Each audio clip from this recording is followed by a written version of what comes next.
Hello and welcome to today's 3-card reading using the deck of Literary Witches. Great deck. It's an oracle card deck. It has some of the best female authors, writers, and literary figures the world has seen. It has a great guidebook. It tells you about all the different people here. And I've also jotted down some quotes for all of the, well, you could call them the major arcana, all of the main literary cards, because there are some oracle cards that aren't people. But yes, so let's see what the first card has to bring.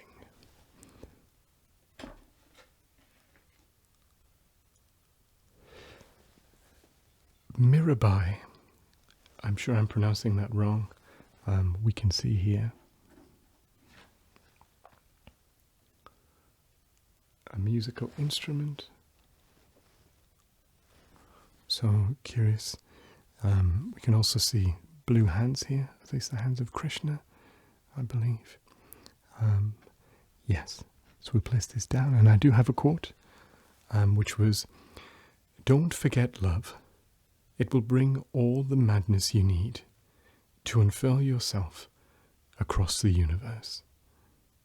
I think that's a very nice quote. Pairing the idea of madness with unfurling yourself, the adventure, the freeing yourself up. So I think that's very nice. And we can see here that she is associated with devotion. Interesting. So let's see what the next card has to bring.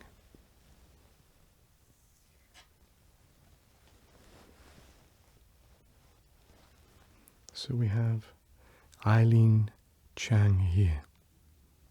We can see it stands for fate. And I have a quote from Eileen, and it says, "She wasn't a bird in a cage. A bird in a cage, when the cage is opened, can still fly away.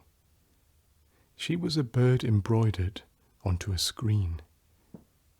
A white bird in clouds of gold, stitched onto a screen of melancholy satin. The years passed, the bird's feathers darkened, mildewed, and were eaten by moths. But the bird stayed on the screen, even in death." Fate. A very nice quote that. I like that. Very evocative.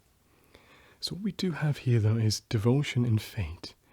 And I feel like those two things can very much be linked together in many ways. Yeah. Curious. Let's see what the next card has.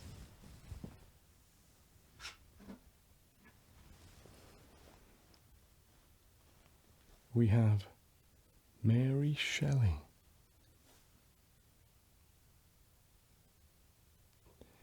We have the hands of Frankenstein there. Well, Frankenstein's monster is what they say, don't they? And it's associated with loss. Now let's take a quote here from Mary Shelley.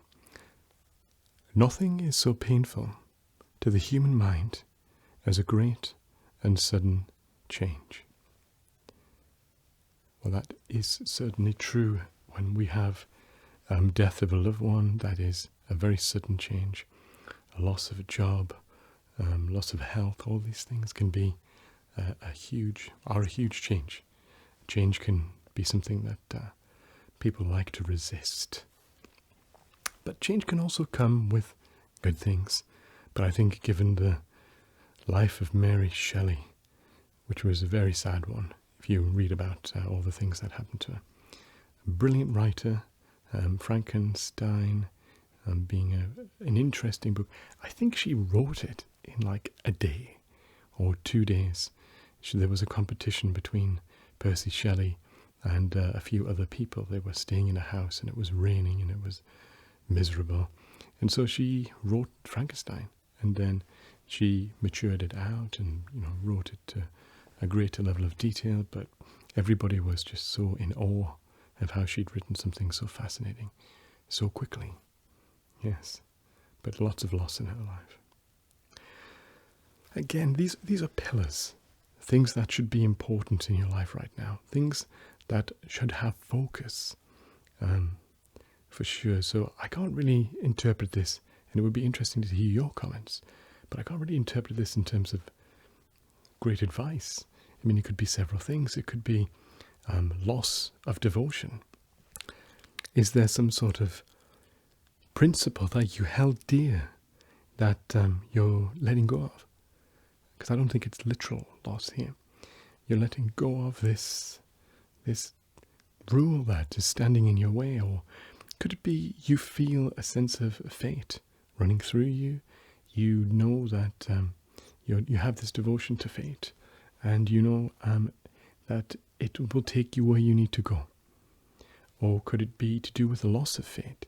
Do you feel like you've wandered from the path where you thought you were going, the directions and the plans that you had need to be adapted because of some sort of change?